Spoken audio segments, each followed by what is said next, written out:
Hello dear students, welcome to the class, welcome to this session of ICT Virtual Classroom. Dear students, मेरा नाम है Rajesh Chamola, teacher science ICT virtual classroom Dehradun से।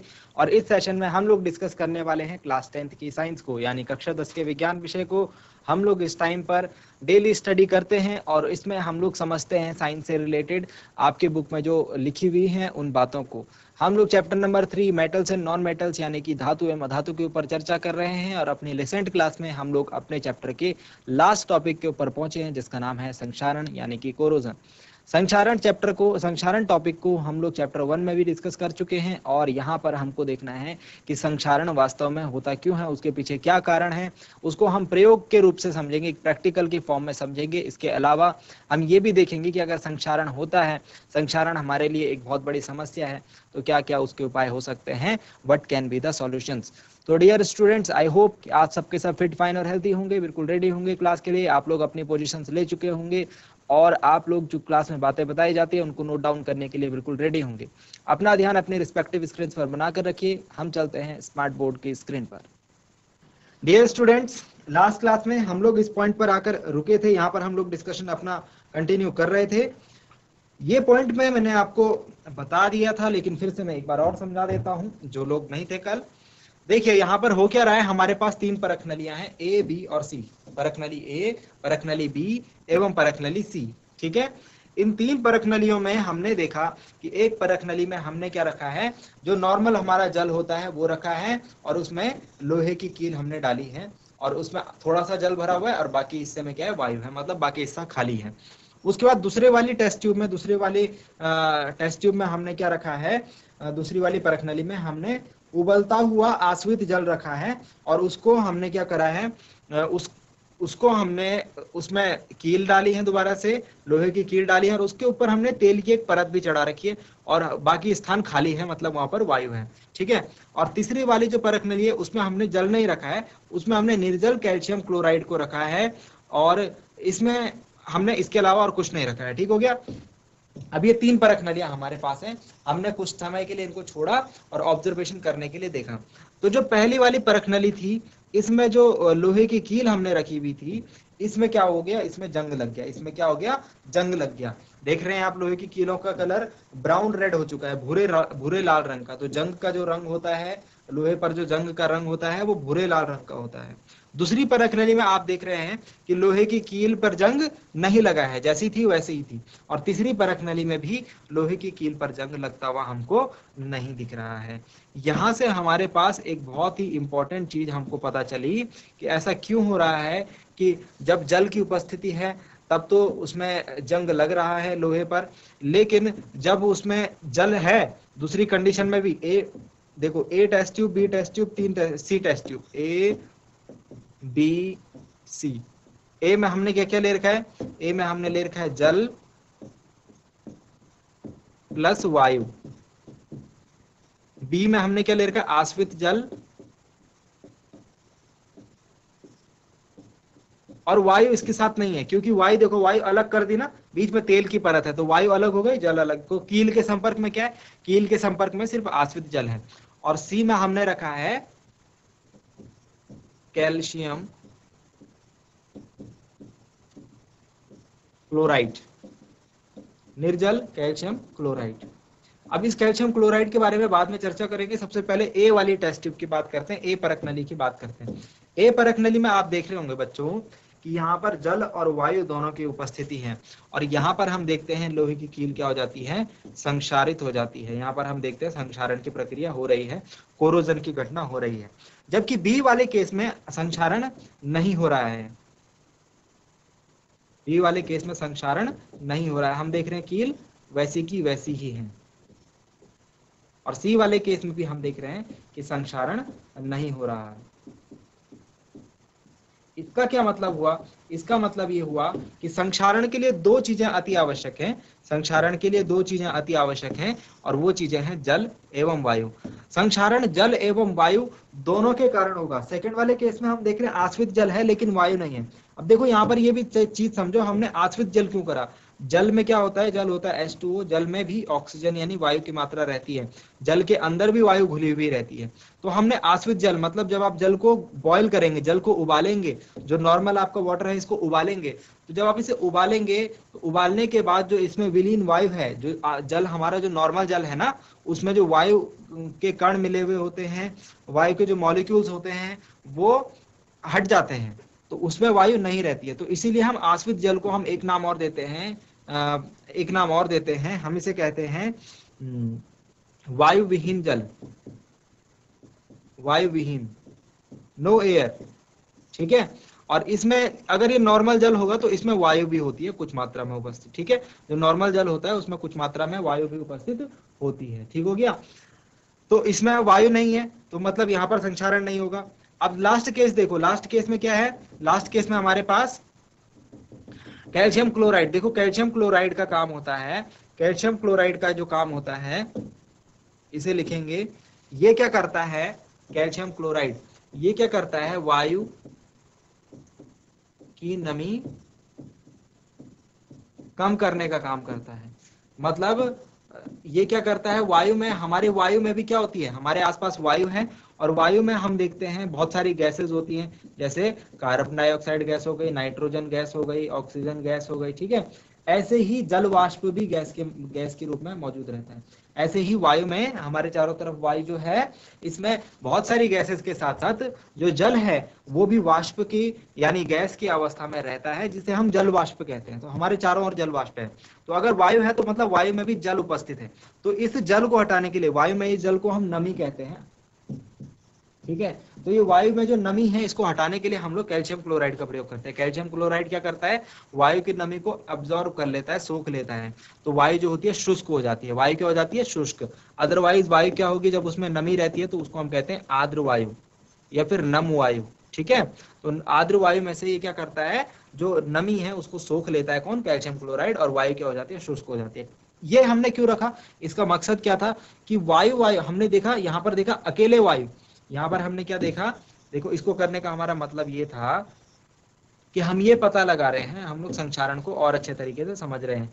यहाँ पर तो जल प्लस वायु था, देख सेकंड वाले केस में सिर्फ जल और जल था, आश्वित जल मतलब सिर्फ और सिर्फ जल। ठीक है, और थर्ड वाले केस में कैल्शियम क्लोराइड रखने का मतलब हमारा काम था सिर्फ वायु वायु रखना।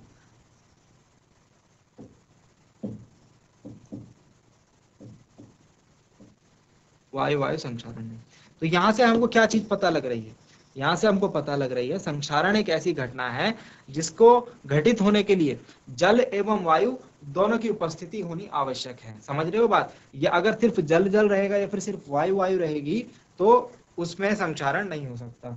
ठीक है, तो इस बात को हमको ध्यान रखना है। ये संक्षारण हमने पिछली क्लास में पढ़ा था। अब पहले तो हम इन चीजों को नोट डाउन कर लेते हैं। और मैंने आपको ये भी बताया था कि जैसे लोहा है तो लोहे पर हम लोग जंग लगता हुआ देखते हैं। इसके अलावा हमने कौन कौन सी धातुओं पर जंग लगता हुआ देखा है, हमने देखा है कि जो लोहा है,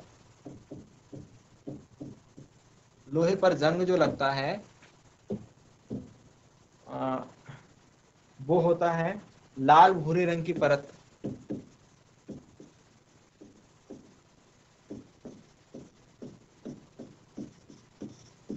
की परत के रूप में जंग लगता है। आप देखेंगे जब लोहे पर जंग लगता है तो लाल भूरे रंग की परत चढ़ जाती है। सेकंड, आप कॉपर की बात करें, तांबे की बात करें, कॉपर यानी तांबा, तांबे में आप देखते हैं कि तांबे में हम हरे रंग की परत देखते हैं, ग्रीन कलर की।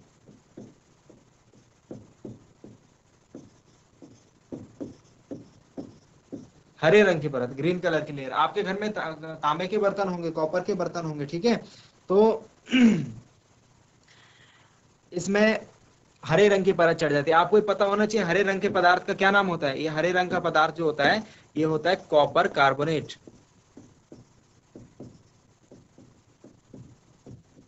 किसके कारण होती है इसमें हरे रंग की परत, कॉपर कार्बोनेट के कारण। ठीक है, इसके अलावा सिल्वर भी हमने देखा, सिल्वर चांदी, चांदी के हमारे आभूषण होते हैं, सिल्वर यानी चांदी। हमारे घर में लोग जो है चांदी की अंगूठी पहनते हैं, चांदी की चेन पहनते हैं गले में। आप देखते हैं समय के साथ ये चांदी जो है ये काले रंग का हो जाता है। कैसे रंग का हो जाता है, काले रंग की परत इस पर चढ़ जाती है। क्यों चढ़ जाती है? संक्षारण की प्रक्रिया के कारण। ये क्या करता है, वायु में उपस्थित जो नमी है और जो वायु है उससे अभिक्रिया करके संक्षारित होने लग जाता है। अभी जो हमने चीज पढ़ी, ठीक है। ये काले रंग की परत क्यों चढ़ती है? तो ये काले रंग की परत एक पदार्थ के बनने के कारण चढ़ती है, जिस पदार्थ का नाम है सिल्वर सल्फाइड। सिल्वर सल्फाइड,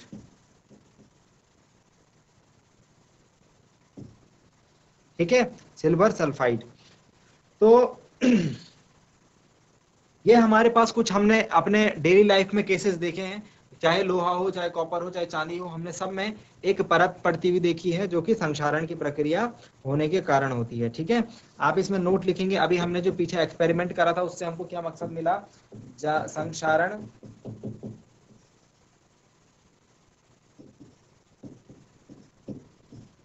के लिए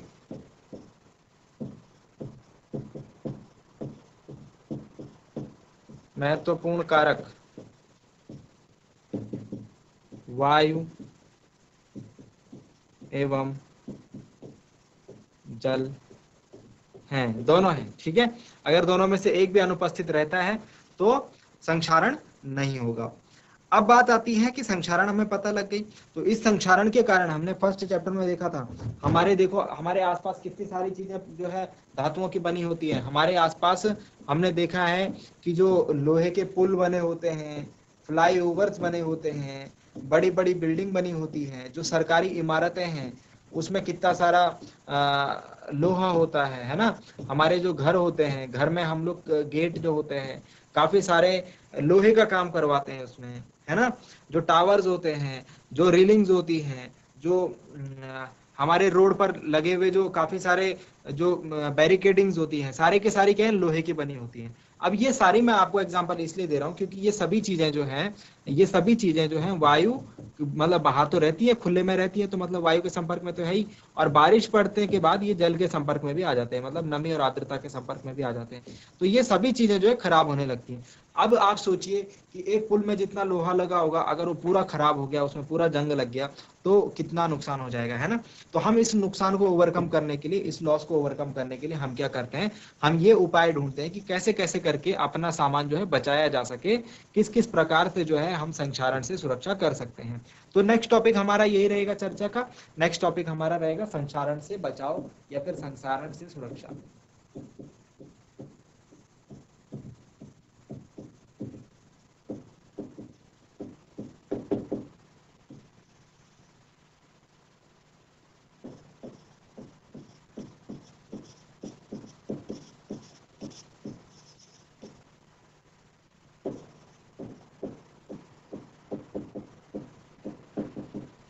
प्रिवेंशन फ्रॉम कोरोजन, किस तरीके से संक्षारण से बचाव किया जाए। देखो संक्षारण से बचाव के अनेक तरीके हैं। कुछ नॉर्मल तरीकों की अगर बात की जाए तो आप लोग घर में जब लोहे की कोई आप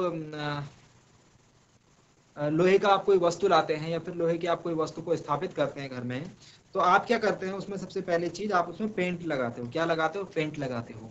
आपने ये भी देखा होगा कि जो गाड़ी के पुर्जे होते हैं, जो मशीन के पुर्जे होते हैं, उनको कसने के लिए जो नट बोल्ट है उनको कसने से पहले उसमें ग्रीस लगाया जाता है। आप लोग अपनी गाड़ी में ग्रीस डालते हो, है ना। तो ये सभी काम क्यों करते हैं? ये सभी काम हम इसलिए करते हैं ताकि जो है वो लोहा जो है वो संक्षारित ना होने पाए। क्या ना होने पाए? संक्षारित ना होने पाए, ठीक है। तो अभी हम कुछ ऐसे ही तरीकों के बारे में बात करेंगे और कुछ ऐसे वेज के बारे में भी बात करेंगे जो कि आपने पढ़े हुए नहीं है, ओके।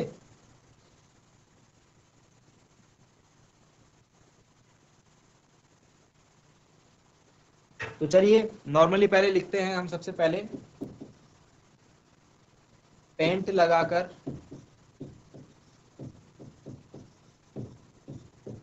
या फिर ग्रीस लगाकर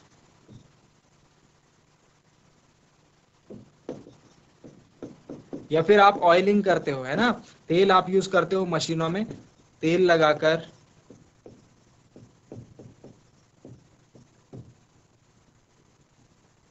ठीक है। ये तो आपको नॉर्मल तरीके पता है कि मशीनों में हम लोग तेल डालते हैं या फिर ग्रीस लगाते हैं उनके नट बोल्ट पर, या फिर हम अपने जो घर में लोहे की वस्तुओं पर पेंट लगाते हैं। इसके अलावा जिन बात संक्षारण से बचाव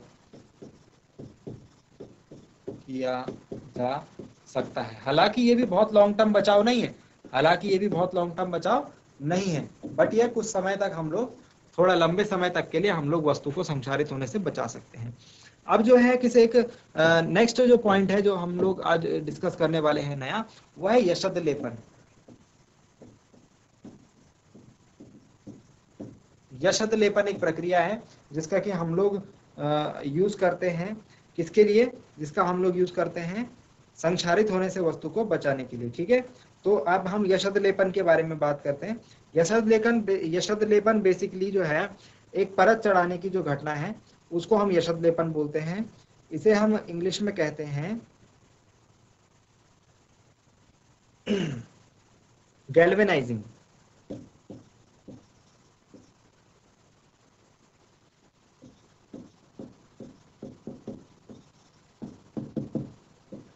गैल्वेनाइजेशन या फिर गैल्वेनाइजिंग। ठीक है, तो यशद लेपन कौन सी घटना है, तो हमने क्या करना है यशद लेपन में, हमको क्या करना है, लोहे की वस्तु को संक्षारित होने से बचाने के लिए आप लिखेंगे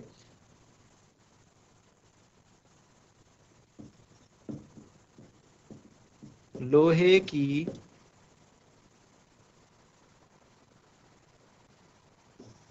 लोहे या इस्पात, स्टील की वस्तु को जंग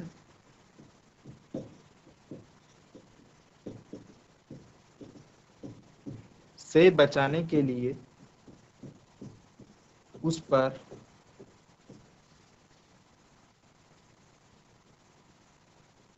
दस्ते की,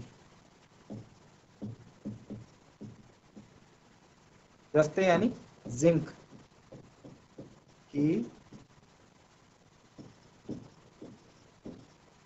पतली परत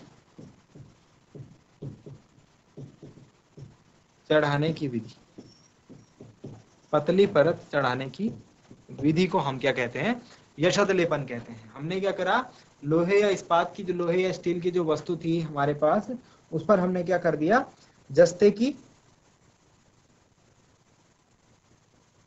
उस पर परत चढ़ा दी। ठीक है, तो ये हमारे पास लोहा है, सपोज लोहा हम यहाँ पे बनाते हैं, सपोज ये लोहे की वस्तु है और इसके ऊपर हमने क्या चढ़ा दी, ये जस्ते की परत चढ़ा दी, इस प्रकार से चारों तरफ से जस्ते की परत हमने इसके ऊपर चढ़ा दी। अब इससे क्या होगा कि इससे ये बाहर से जो वायु या फिर जल होगा, इसके संपर्क में ये लोहा जो है अंदर वो नहीं आ पाएगा, जो बाहर हमने परत लगा दी है वो उसको रोक देगा। ठीक है, अब आप मुझे एक बात बताइए, हमने यहाँ पे इस पर जस्ते की ही परत क्यों चढ़ाई, हमने कोई और परत क्यों नहीं चढ़ाई, तो इसका आंसर है हमारे पास सक्रियता श्रेणी। सक्रियता श्रेणी यानी रिएक्टिविटी सीरीज में हमने देखा था कि जो लोहे और जो जिंक का स्थान है, उसके कारण लोहे का स्थान सक्रियता श्रेणी में कहां पर है, लोहे का स्थान हमने देखा है कि जिंक से थोड़ा सा नीचे होता है। ठीक है, जिंक के बाद लोहे का स्थान आता है, तो मतलब कि जिंक जो है वो ज्यादा अभिक्रियाशील है। जिंक किससे ज्यादा अभिक्रियाशील है, लोहे से ज्यादा अभिक्रियाशील है ना। तो इसका मतलब ये होगा कि जब कभी कोई बाहरी वस्तु, यानी कि जैसे ऑक्सीजन हो गई या फिर वाटर हो गया, जल हो गया, जब ये संचारित करने की कोशिश करेंगे किसको, लोहे को, तो यहाँ पर लोहे की सक्रियता कम होने के कारण लोहा उसके साथ अभिक्रिया नहीं करेगा, जिंक अभिक्रिया करेगा। ओके, तो इस प्रकार से जो लोहा है वो अभिक्रिया ना करने के कारण, रिएक्शन ना करने के कारण, वो लोहे की जो हमारी वस्तु है उसको सुरक्षित रख लेगी। ठीक है, तो यशद लेपन यानी galvanising is an important process, और इंडस्ट्री में इसको आज की डेट में काफी यूज किया जाता है। It is an useful to process. चलिए नेक्स्ट प्रोसेस के ऊपर बात करते हैं, नेक्स्ट पॉइंट के ऊपर बात करते हैं।